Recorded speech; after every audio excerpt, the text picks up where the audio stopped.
Welcome to magnet brains. मैं रिया चौहान, आपकी दोस्त और होस्ट फॉर सोशल साइंस, आपके लिए लेकर आई हूँ आज एक बहुत ही इम्पोर्टेंट वीडियो जो कि है ऑन केस बेस्ड क्वेश्चंस। है ना, हमने हमारा सैम्पल पेपर देखा था, उसमें हमने देखा था कि हमको इस बार कुछ नया सा केस बेस्ड क्वेश्चन दिया हुआ है, मतलब एक अलग ही सेक्शन दिया है जिसमें वो लोग केस के ऊपर बेस्ड क्वेश्चंस पूछ रहे हैं। तो इसके लिए आपके पास एक छोटी सी टिप है, और ये तो बहुत ही अच्छा है कि आप लोगों को केस बेस्ड क्वेश्चन दे दिए। वो कई बार असर्शन रीजन वगैरह दे देते हैं, तो उसमें तो बहुत मगजमारी होती है। मतलब इस बार तो 10th क्लास वाले बच्चे बहुत सुखी हैं, है ना। जहाँ से जितना इजी हो सकता है इतना इजी आपके लिए चीज़ें की हुई है उन्होंने। अभी जो नए आने वाले 10th क्लास के बच्चे, उनको तो 21 चैप्टर पढ़ने हैं वापस से, है ना। अपन निकल जाओ बढ़िया से। तो केस बेस्ड क्वेश्चन में आपको क्या करना है, सिंपल सी ट्रिक याद रखनी है। आप इंग्लिश में अनसीन पैसेज करते हो ना, आपके पास में पूरा का पूरा पैराग्राफ होता है, और उस पैराग्राफ के बेस पे ही आपको 2 या 3 क्वेश्चन पूछे जाते हैं। ठीक है, तो बस वही आप अपना अनसीन पैसेज ही समझो इसको, है ना। अब यहाँ पर ना मैं आपको जो क्वेश्चन है I am not writing the answers, क्योंकि ये आंसर्स आपके वेरी कर सकते हैं। अगर मैं आपको आंसर्स ऐसे डायरेक्टली बोल दूं कि इसका ये आंसर लिख लेना, इसका ये आंसर लिख लेना, तो मे बी पॉसिबल आपकी जो केस बेस्ड क्वेश्चन के अपने तरीके होते हैं वो गड़बड़ हो जाएंगे। हाँ, मैं आपको एक तरीका जरूर बताऊंगी कि ये क्वेश्चन पूछा है तो ये आंसर आपको कहाँ मिलेगा, कैसे लिखना है। कई बार ऐसा भी होगा कि आपको डायरेक्ट अनसीन पैसेज के अंदर आंसर नहीं मिलेगा, आपको अपने हिसाब से भी लिखना पड़ेगा। क्लियर है कि नहीं? तो हम क्या करने वाले हैं, बस उस चीज़ को अच्छे से डिस्कस करने वाले हैं, क्योंकि ज़रूरी नहीं कि जो केस बेस्ड क्वेश्चन, देखो मे बी पॉसिबल के आ सकते हैं, मैं बहुत सारे केस बेस्ड क्वेश्चन इस वीडियो में हम लोग कवर कर लेंगे, लेकिन कई बार वो कुछ अलग ही बना के केस बेस्ड क्वेश्चन निकालते हैं, है ना। तो अभी ये जरूरी नहीं कि मैं आपको ऐसा कैसा रटवाऊं, अभी जरूरी ये है कि हम अपने आप को कुछ इस तरीके से तैयार कर लें कि कल को कोई भी केस बेस्ड क्वेश्चन आए तो आप उसका आंसर अच्छे से लिख पाओ। क्लियर है? तो यहाँ पर हमको जो केस एक दिया हुआ है उसमें आपको क्वेश्चन कुछ इस तरीके से दिया होगा, read the source given below and answer the question that follows. आपको पहले पैराग्राफ को रीड करना है, फिर जो क्वेश्चंस दिए हुए हैं उनके आंसर्स आपको लिखना है। तो आपको कॉपी में पैराग्राफ छापने की जरूरत नहीं है, आपको कॉपी में क्या लिखना है, सेक्शन डी आएगा आपको, ये है ना, केस बेस्ड के ऊपर। तो सेक्शन डी जो आपका रहेगा, आपको लिखना है सेक्शन डी केस बेस्ड 1, या फिर क्वेश्चन नंबर 1 का आंसर 1, है ना। ठीक है, तो आपको 2 केस बेस्ड आने वाले हैं। तो जिस भी नॉमिनेशन में आपको जो है नंबरिंग की हुई होगी, वही नंबरिंग आपको एज इट इज करनी है और अपना आंसर लिखना है। अभी यहाँ पर ये जो केस बेस्ड क्वेश्चन है किस में से है, द मूवमेंट इन टाउन्स में से। मतलब वो मूवमेंट इन टाउन्स वाला पैराग्राफ उठा के आपको दे दिया है, और फिर उसके ऊपर आपसे सवाल पूछेंगे। ये जो मिडिल क्लास पार्टिसिपेशन हुआ था, बॉयकॉट किए गए थे, पिकेट किया गया था, सबने अपना अपना काम धंधा छोड़ दिया था, है ना। जस्टिस पार्टी ने क्या किया था, पार्टिसिपेट किया था इन द काउंसिल इलेक्शन, बाकी सब ने क्या कर दिए थे, काउंसिल इलेक्शन बॉयकॉट कर दिए थे। बस यही सारी चीज़ें आपको इसके अंदर दी हुई है, लिखी हुई है ना। ज़रूरी है कि आप पहले पूरे के पूरे पैराग्राफ को अच्छे से पढ़ो, है ना। मैं आपके लिए पढ़ देती हूँ, फिर उसके बाद हम क्वेश्चन सॉल्व करेंगे। The movement started with middle class participation in the cities, thousands of students left government controlled schools and colleges, headmaster and teachers resigned and lawyers gave up their legal practices. The council election were boycotted in most provinces except Madras, where the Justice Party, the party of non-Brahmins, felt that entering the council was one way of gaining some power, something that usually only Brahmins had access to, है ना। और साथ ही साथ में the effects of non cooperation on the economic front were more dramatic, foreign goods were boycotted, liquor shops were picketed, and foreign cloth burned in huge bonfires. The import of foreign cloth halved between 1921 and 1922. Its values dropped from 102 crore to 57 crore. In many places, merchants and traders refused to trade in foreign goods or finance foreign trade. As the boycott movement spread and people began discarding imported clothes and wearing only Indian ones, production of Indian textile and handlooms went up. ठीक है, तो वही आपका paragraph जो NCERT वाला है। अब question हम देख लेते हैं। Explain the role of Justice Party in boycotting council election. Council election को बॉयकॉट करने में जस्टिस पार्टी का क्या रोल रहा? तो यहाँ पर इन्होंने जस्टिस पार्टी ने काउंसिल इलेक्शन को क्या किए थे, बॉयकॉट नहीं करने। तो आपको क्या लिखना है, the council elections were boycotted in most provinces except Madras where Justice party the party of non Brahmins felt that entering the council was one way of gaining power, something that usually Brahmins had access to. I feel कि ये answer आपका होना चाहिए, क्योंकि question में आपसे पूछा जा रहा है कि काउंसिल इलेक्शन को बॉयकॉट करने में जस्टिस पार्टी का क्या रोल था। तो जस्टिस पार्टी का ये रोल था कि उन्होंने काउंसिल इलेक्शन बॉयकॉट नहीं किए, उन्होंने काउंसिल इलेक्शन में पार्टिसिपेट किया। आप इतना भी लिख सकते हो, लेकिन क्योंकि यहाँ पे दिया हुआ भी है, एक्सप्लेन भी किया हुआ है थोड़ा बहुत, तो वो भी आप इसके अंदर डाल सकते हो, ठीक है। वे justice party the party of non Brahmins felt that the council was only way of gaining some power. Clear है? तो ये हमारा इसका आंसर हो जाएगा। अब हम बात करें how was the effect of non cooperation on the economic front? Dramatic. कैसे ड्रामेटिक था इकोनॉमिक फ्रंट पे नॉन कॉपरेशन मूवमेंट? तो हमको यहाँ पे डायरेक्टली दिया हुआ है कि ये ड्रामेटिक थे। क्या क्या? फॉरेन इसको बॉयकॉट कर दिया, लिकर शॉप पिकेट कर दी, फॉरेन क्लॉथ को बहुत ह्यूज बॉनफायर्स में बर्न किया था, जिसकी वजह से इतना आपको लिखने की जरूरत नहीं है, आप यहाँ से यहाँ तक भी लिख सकते हो, ठीक है, या फिर आप शुरुआत की लाइन से भी यहाँ तक लिख सकते हो, सफिशिएंट है। Explain the effects of boycott movement on foreign textile trade, है ना। अब जैसे फॉरेन टेक्सटाइल ट्रेड क्यों ये सब हाफ हाफ हुआ, ये भी हम इसमें लिख सकते थे, लेकिन इतना डिटेल में नहीं लिखना है। आपकी जो मार्किंग होगी वो कैसी होगी, 1 1 2 ऐसे 4 नंबर का आएगा आपको, जैसे एक ये दोनों 1 1 नंबर के आएंगे और दूसरा वाला 2 नंबर का आएगा, ऐसा। तो आपको मार्किंग के हिसाब से अपना आंसर लिखना है, बहुत डिटेल में नहीं लिखना है। 1 नंबर में कितना सफिशिएंट होता है इतना लिख दो, 2 नंबर में कितना सफिशिएंट होता है उतना लिख दो। तो अब क्योंकि ये 2 नंबर का आ सकता है आपको लास्ट वाला क्वेश्चन, तो आप इसमें पूरा लिखो कि इम्पोर्ट जो है वो फॉरेन क्लोथ, मतलब ये बॉयकॉट की मदद से फॉरेन टेक्सटाइल ट्रेड के ऊपर क्या असर हुआ है ना, इफेक्ट हमको बताना है। तो जो इम्पोर्ट था वो हाफ हो गया, वैल्यू जो है वो इतनी गिर गई, ठीक है। और साथ ही में आप क्या लिख सकते हो कि लोगों ने इम्पोर्टेड क्लोथ्स को वियर करना और परचेज करना जो है वो डिस्कार्ड कर दिया, जिसकी वजह से इंडियन टेक्सटाइल मिल्स जो है उसका काम जो है वो बढ़ गया। ये भले से आप मत लिखो, लेकिन आप यहाँ तक का लिख सकते हो, ठीक है। ये यहाँ से यहाँ तक का आप लिख सकते हो 2 पॉइंट बना के, सफिशिएंट आंसर है। तरीका समझ आया कैसे अपना आंसर लिखना है, ठीक है। अब ये वाले पैराग्राफ में तो हमको मिल गए आंसर इसमें से, लेकिन कुछ पैराग्राफ होंगे जिसमें हो सकता है डायरेक्ट ना मिले, हमको फ्रेम करना पड़े, तो वो भी हम देखते हैं आने वाले पैराग्राफ्स में। अब जैसे यहाँ पर हमको जो दिया है केस, वो दिया है foreign trade and integration of markets के ऊपर, है ना। तो यहाँ पर हम पहले पैराग्राफ पढ़ लेते हैं, फिर आंसर सॉल्व कर लेंगे। क्या है paragraph?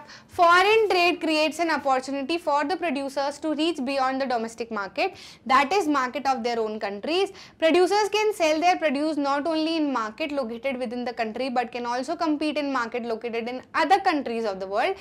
Similarly, for the buyers, import of goods produced in another country is one way of expanding the choice of goods beyond what is domestically produced, है ना। तो ये जो हमारा foreign trade and integration of market वाला paragraph है NCERT में, वही दिया है। अब इसमें क्वेश्चन क्या पूछा गया है, how does foreign trade become a main channel in connecting countries? Foreign trade की मदद से, मतलब जो फॉरेन ट्रेड है वो कैसे एक मेन चैनल बन जाता है कंट्रीज को कनेक्ट करने के लिए, है ना। तो आप यहाँ पे क्या लिख सकते हो कि फॉरेन ट्रेड की मदद से प्रोड्यूसर्स को अपॉर्चुनिटी मिलती है कि वो डोमेस्टिक मार्केट से बाहर निकले, है ना, मतलब डोमेस्टिक मार्केट से बाहर निकले, ठीक है। साथ में आप ये बोल सकते हो कि प्रोड्यूसर्स जो है वो अपनी कंट्री के साथ साथ अब दूसरी कंट्री से भी compete कर सकते हैं। तो जब वो अपनी कंट्री के साथ साथ में दूसरी कंट्री से भी compete कर पा रहे हैं, तो एक लिंक बन रही है ना, कंट्रीज कनेक्ट हो रही है कि नहीं हो रही है। तो इस तरीके से आपको क्वेश्चन पूछा जा सकता है। अगला केस बेस्ड क्वेश्चन अगर हम देखें तो impact of globalization in India के ऊपर है। Globalization and greater competition among producers both local and foreign producers has been of advantage to consumers, particularly the well off sections in the urban areas.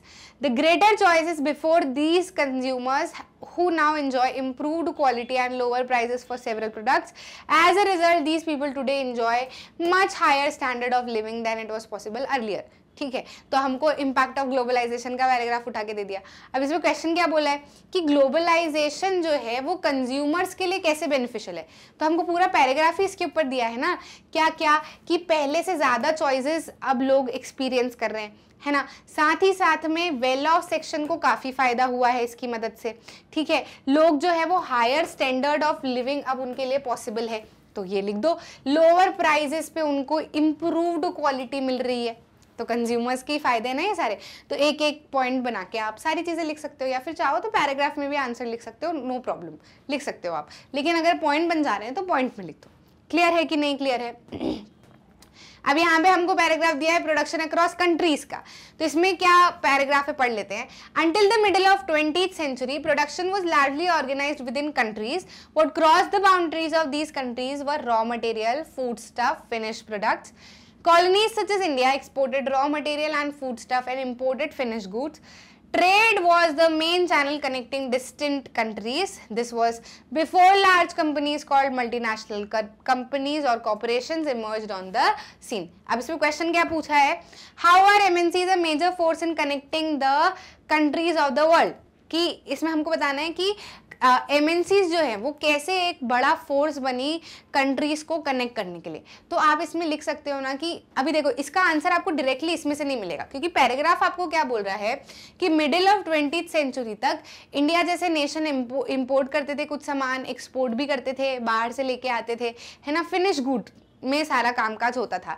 लेकिन MNCs के आने के बाद में जो है क्या होने लगा,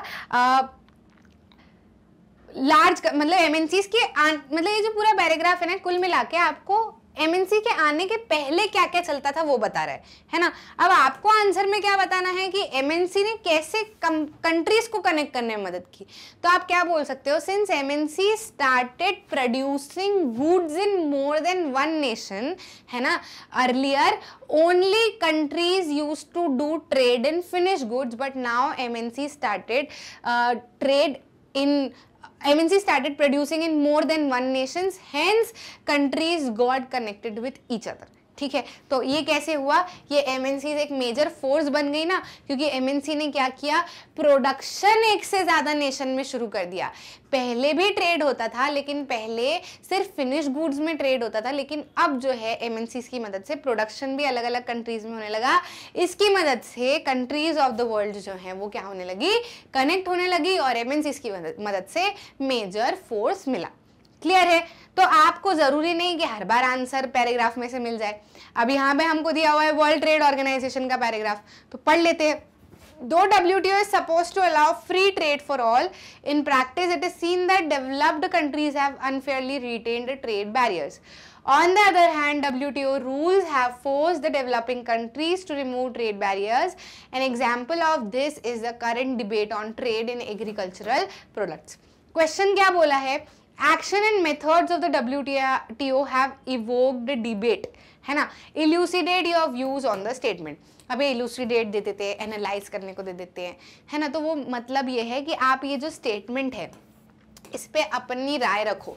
तो ये स्टेटमेंट क्या कह रहा है कि जो WTO के मेथड और एक्शंस हैं उससे बहुत ज़्यादा डिबेट बढ़ गया है ना देशों के बीच में।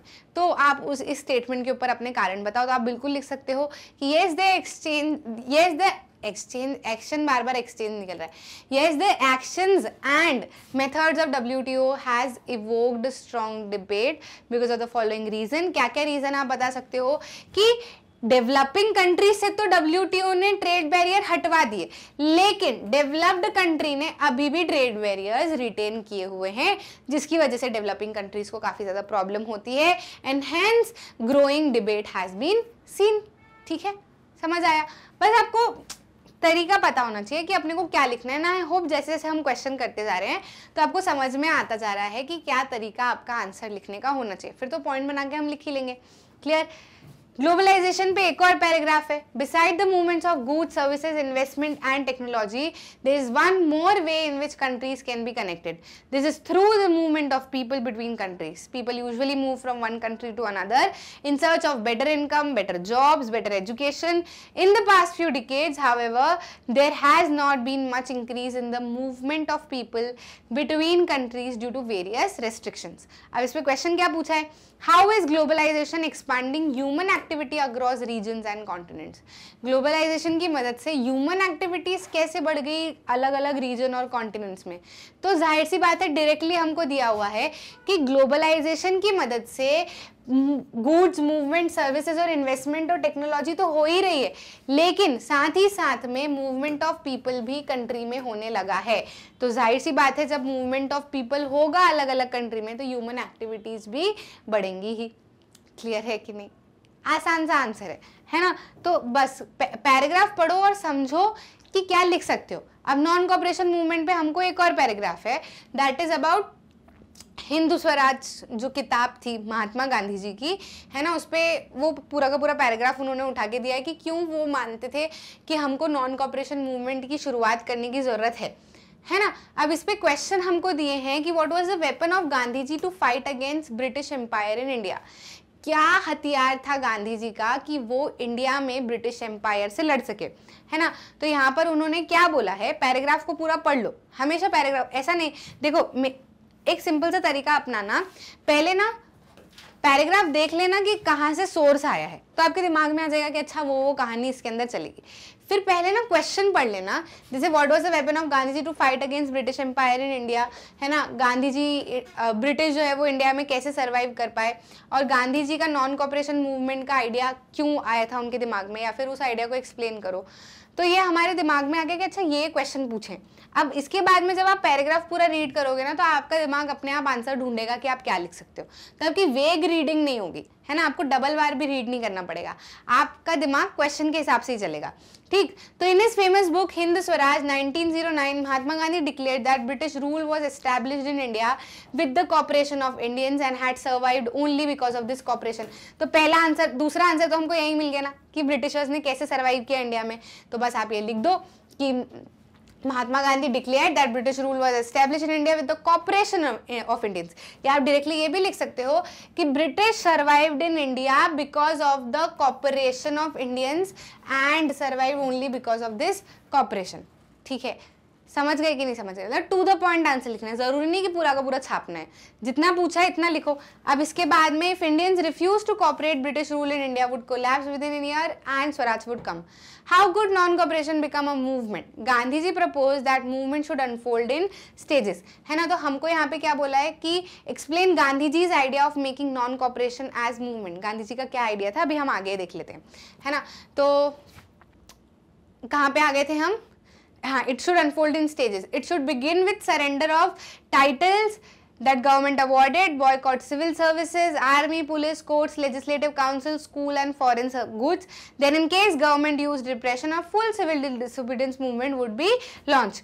Through the summer of 1920, Gandhi ji and Shaukat Ali toured extensively, mobilizing popular support for the movement. तो यहाँ पे जो गांधी जी का आइडिया पूछा है नॉन कॉपरेशन को एक मूवमेंट बनाने का, यानी कि गांधी जी ने नॉन कॉपरेशन को एक मूवमेंट कैसे बनाया, तो उन्होंने क्या बोला कि ये स्टेजेस में अनफोल्ड होगा, है ना। साथ ही साथ में army, civil services, court, legislative council, school, foreign goods सबको क्या कर दो, बॉयकॉट कर दो। और अगर गवर्नमेंट रिप्रेशन डालती है तो पूरा का पूरा सिविल डिसोबीडियंस मूवमेंट कैंपेन जो है वो लॉन्च होगा। अब आंसर कितना लंबा खींचना है और डिपेंड्स ऑन द मार्किंग। अगर 2 नंबर का है तो आप पूरा सिविल डिसोबीडियंस तक लिखना, अगर 1 नंबर में आता है तो आप लिखना कि Gandhi ji propose that we should boycott foreign goods, civil services, army, schools, government control schools and colleges, legislative council, etc. ठीक है, समझ में आया कि नहीं? अब यहाँ पे जो पहला क्वेश्चन है वो बच रहा है, what was weapon of Gandhi ji to fight against British empire in India. Gandhi ji का क्या वेपन था, क्या हथियार था गांधी जी का कि उन्होंने किस हथियार की मदद से उन्होंने सोचा कि ब्रिटिश एम्पायर जो है वो जा सकता है। तो उन्होंने क्या बोला कि अगर हम उनसे कॉपरेट करना बंद कर देते हैं, अगर हम कॉपरेट करना बंद कर देते हैं तो ब्रिटिश एम्पायर जो है वो चला जाएगा। यहाँ पे लिखा है directly, if Indians refuse to cooperate British rule in India would collapse within year and Swaraj would come. So this was the idea, है ना, कि हमको कॉपरेट करना ही बंद कर देना चाहिए। क्लियर है कि नहीं? तो ये वेपन, इसको एक हथियार बना के उन्होंने ब्रिटिश एम्पायर को या ब्रिटिश लोगों को यहाँ से भगाने की कोशिश की। ठीक, आंसर बन गया, इजी है ना, कोई डिफिकल्ट तो नहीं है। अगला पैराग्राफ देख लेते हैं। इन एंशिएंट इंडिया कॉटन टेक्सटाइल्स, देखो मैं आपको आंसर्स इसलिए लिख के नहीं दिए ताकि मैं आपको यही के यही आंसर निकालना बताऊं। अगर आंसर लिखे हुए रहेंगे तो फिर मेरे को भी पता होगा कि ये आंसर करना है ना। ईमानदारी से मैं आप ही के साथ में आंसर निकाल रही हूँ। हमको आंसर निकालना सीखना है, क्योंकि वी नेवर नो कौन सा केस उठा के वो दे देंगे। क्लियर है कि नहीं? तो हम लोग साथ में मिल कर ही आंसर निकाल रहे हैं। क्लियर है कि नहीं? इन ancient India cotton textile were produced with hand spinning and handloom weaving techniques, है ना। After the 18th century power looms came into use. Our traditional industry suffered a setback during the colonial period because they could not compete with mill made cloth from England, है ना। In the early years, cotton textile industries were concentrated in cotton growing belts, availability of raw material, और ये कुछ इस तरीके का था। This industries had close link with agriculture and provides a living to farmers, spinning, ginning, weaving, dyeing, designing, packaging, tailoring and sewing, है ना। तो अब यहाँ पर आपसे क्या पूछा गया है कि ट्रेडिशनल इंडस्ट्री ने सेटबैक क्यों सफ़र किया कॉलोनियल पीरियड के समय पे। तो यहाँ पे डायरेक्टली लिखा हुआ है, यहाँ पे क्या लिखा हुआ है कि हमारी ट्रेडिशनल इंडस्ट्री ने सेटबैक इसलिए सफ़र किया क्योंकि वो compete नहीं कर पाई इंग्लैंड के मिल मेड क्लोथ से। ये जो हमारी कॉटन इंडस्ट्री है ना, मैन्युफैक्चरिंग इंडस्ट्रीज में कॉटन इंडस्ट्रीज वाला जो पूरा पैराग्राफ है उसमें से पैराग्राफ उठाया गया है। ठीक है। Explain any 2 factors which are responsible for concentration of cotton textile industry in Maharashtra and Gujarat. Maharashtra और गुजरात में ही क्यों सेटअप है? तो यहाँ पर हमको बहुत सारे रीजन दिए हुए हैं। ठीक है, क्या क्या रीजन दिए हुए हैं? ये महाराष्ट्र और गुजरात में इसलिए सेटअप है क्योंकि अवेलेबिलिटी है रॉ कॉटन की, मार्केट है, ट्रांसपोर्ट है, इजीली एक्सेसिबल पोर्ट फैसिलिटीज है, लेबर है, मॉइस्ट क्लाइमेट है। इन सब की मदद से जो है इस इंडस्ट्री का लोकलाइजेशन बेस्ड है। आप डायरेक्टली लिख सकते हो कि गुजरात और महाराष्ट्र में ये इंडस्ट्रीज इसलिए बेस्ड है क्योंकि रॉ मटेरियल आसानी से मिल जाता है, मार्केट है, ट्रांसपोर्टेशन है, पोर्ट फैसिलिटीज हैं, मॉइस्ट क्लाइमेट है और लेबर है। ठीक है, 6 कंडीशन आप लिख दो। Which other industries are supported by the cotton textile industry? Name any 4 of them. कौन सी दूसरी इंडस्ट्रीज जो है वो कॉटन टेक्सटाइल इंडस्ट्री के द्वारा सपोर्टेड है, उनमें से किसी के भी आप क्या करो नाम दे दो। ठीक है, तो कौन कौन सी इंडस्ट्रीज है? Packaging, tailoring, sewing, designing, dyeing, ये जो सारी इंडस्ट्रीज है ये सारी कॉटन टेक्सटाइल इंडस्ट्रीज द्वारा क्या है? सपोर्टेड है। क्लियर है? छोटा सा आंसर हमारा, है ना। अब यहाँ पर अकाउंटेबल, रिस्पॉन्सिव और लेजिटिमेट गवर्नमेंट के बारे में बोला गया है। पैराग्राफ क्या उठाया है? In a democracy we are more concerned with ensuring that people will have the right to choose their rulers and people will have control over their rulers. Whenever possible and necessary, citizens should be able to participate in decision making that affects them all. Therefore, the most basic outcome of democracy should be that it produces government that is accountable to the citizen, responsive to the needs and expectations of the citizen. Question क्या बोला है? How does democratic government develop a mechanism of citizens to be part of political decision making? है ना। Democratic government एक mechanism किस तरीके से generate करती है कि जनता भी उसका पार्ट हो, है ना। तो किस तरीके से जनरेट करेगी कि जब भी पॉसिबल हो सिटीजन जो है वो डिसीजन मेकिंग में पार्टिसिपेट कर पाए, है ना। और साथ में क्या करें कि जो गवर्नमेंट है वो इंश्योर करें कि लोगों के पास में अधिकार है कि उनके रूलर्स वो चूज कर सकें और रूलर्स को कंट्रोल कर सकें। तो यही तरीके हैं जिससे जो सिटीजन है वो डिसीजन मेकिंग में पार्टिसिपेट कर पाएंगे। साथ ही में आप इसमें एक ट्रांसपेरेंसी वाला केस भी लिख सकते हो कि democratic government ensures that the government is transparent so that people can know the procedure and working of the system. ठीक है, तो ये हमारा आंसर हो जाएगा। इकोनॉमिक ग्रोथ एंड डेवलपमेंट के ऊपर जो पैराग्राफ है वो पढ़ लेते हैं। The difference in the rates of economic development between less developed countries with dictatorship and democracies is negligible. However, overall we cannot say democracy is a guarantee of economic development, but we can expect democracy not to lag behind dictatorship in this respect. Question क्या है? To what extent we can say democracy work for economic development? Elucidate your answer in 2 points. किस extent तक हम ये कह सकते हैं कि डेमोक्रेसी जो है वो इकोनॉमिक डेवलपमेंट के लिए काम करती है, इसको हमको 2 एस्पेक्ट में लिखना है ना। तो ये जो पैराग्राफ है इसमें तो हमको क्या बोला जा रहा है कि जो इकोनॉमिक डेवलपमेंट का रेट है ना, लेस डेवलप्ड और डिक्टेटरशिप और डेमोक्रेसीज में वो काफ़ी नेग्लिजिबल है, ठीक है। साथ में डेमोक्रेसी जो है वो इकोनॉमिक डेवलपमेंट पूरी तरीके से इंश्योर नहीं कर पाती, पर हम ये ज़रूर कह सकते हैं कि डेमोक्रेसी डिक्टेटरशिप में लैग भी बिहाइंड नहीं करेगी। लेकिन हमसे क्वेश्चन क्या पूछा है कि किस हद तक डेमोक्रेसी इकोनॉमिक डेवलपमेंट के ऊपर काम करते हुए दिखती है, ये हमको बताना है। तो जाहिर सी बात है इकोनॉमिक डेवलपमेंट के ऊपर तो काम करते हुए दिखती है डेमोक्रेसी, है ना।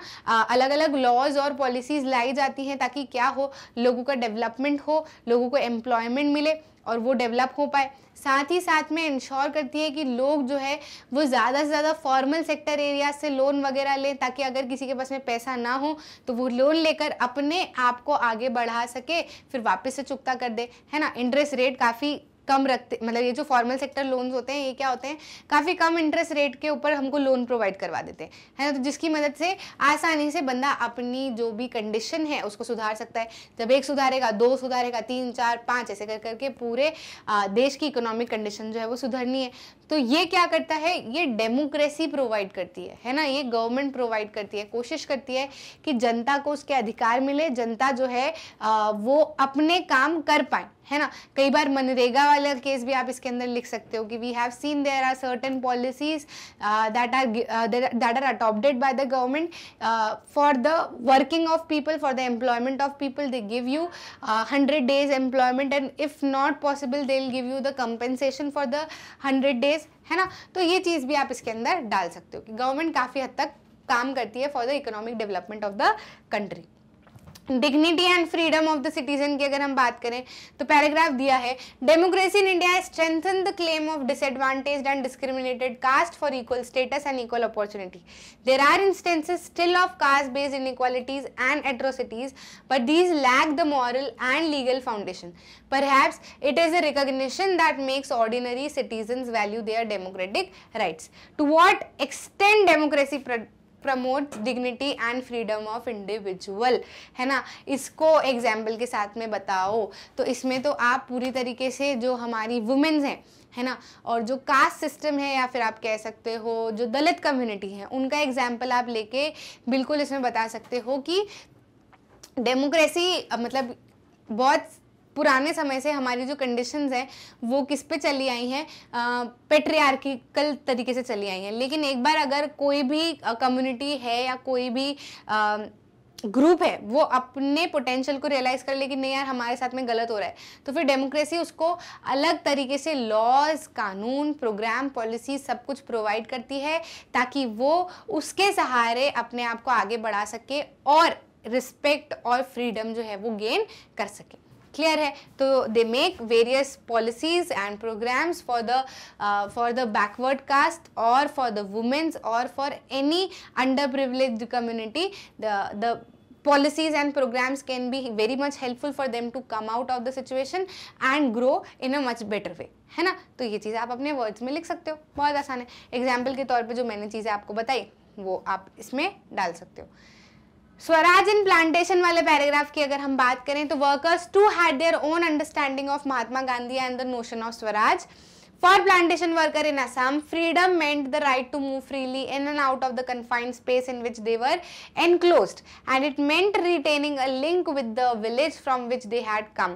Under the Inland Immigration Act of 1859, plantation workers were not permitted to leave the tea gardens without permission, and in fact they were rarely given such permissions. When they had heard of non-cooperation movement, thousands of workers defied the authorities, left the plantations and headed home. ठीक है, तो अब इसके ऊपर देख लेते हैं क्या क्वेश्चन पूछे गए हैं। Explain the understanding of Swaraj for plantation workers in Assam. Assam में रहने वाले जो प्लांटेशन वर्कर थे उनके लिए स्वराज का मतलब क्या था ये हमको एक्सप्लेन करना है। तो स्वराज का मतलब उनके लिए क्या था, उनके लिए स्वराज का मतलब ये था कि वो अपने कन्फाइंड स्पेस से मूव कर सके।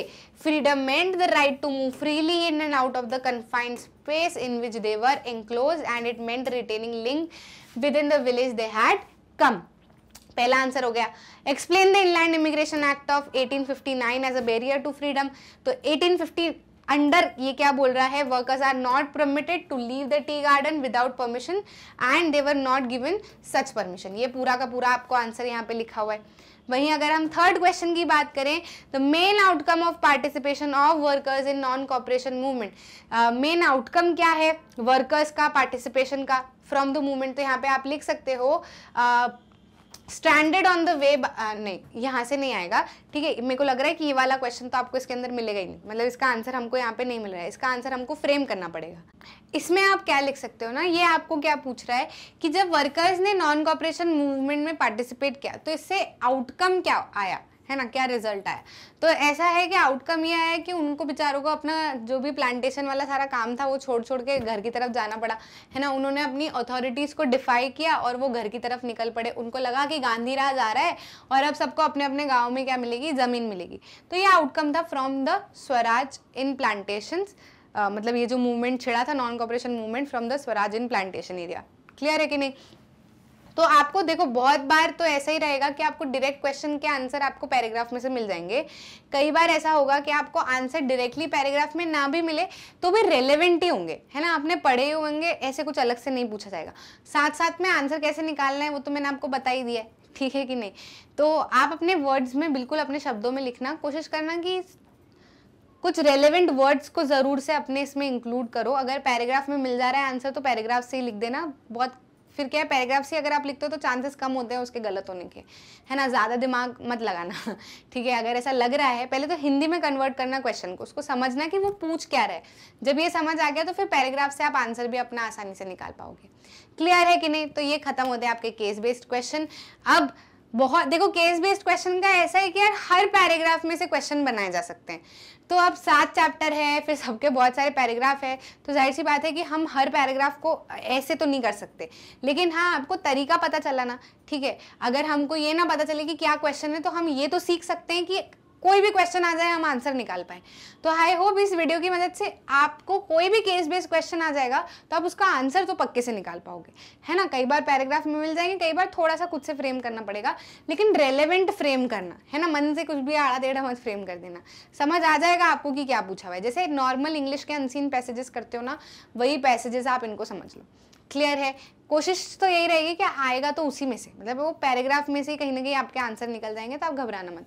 लग रहा है पॉइंट में लिख सकते हो तो पॉइंट में लिख दो। प्लस हाँ, जो भी जितने भी क्वेश्चन आ रहे हैं, 1 आ रहा है, 2 आ रहा है, 3 क्वेश्चन अगर आ रहे हैं तो उसकी मार्किंग किस हिसाब से कि एक क्वेश्चन का कौन कितने नंबर का है, कितने नंबर का है, तो उस हिसाब से आप आंसर लिखना। ऐसा नहीं है कि सब में 1-1 नंबर का लिख दिया। कई बार वो जो तीसरा क्वेश्चन है हो सकता है 2 नंबर का आ जाए। तो आप ध्यान रखना, मार्किंग के हिसाब से आप आपका आंसर लिख के आओ। बाकी तो सब चिल्ले बढ़िया से हो जाएगा, पूरा भरोसा है। All the very best. बहुत अच्छे से करके आना, चीज़ों को समझ लेना। और आप ये भी कर सकते हो कि एनसीईआरटी में जो माइंड मैपिंग अभी आप करोगे तो हर पैराग्राफ में से देख लो कि यार इसमें से ये पूछा जा सकता है, ये पूछा जा सकता है, तो वैसे प्रिपेयर कर लो। तो आपके वैसे ही बहुत सारे केस बेस्ड क्वेश्चन हो जाएंगे। बाकी जितने पुराने सालों में पूछे गए हैं और जो मुझे लगे वो तो अपन ने डिस्कस कर ही लिए।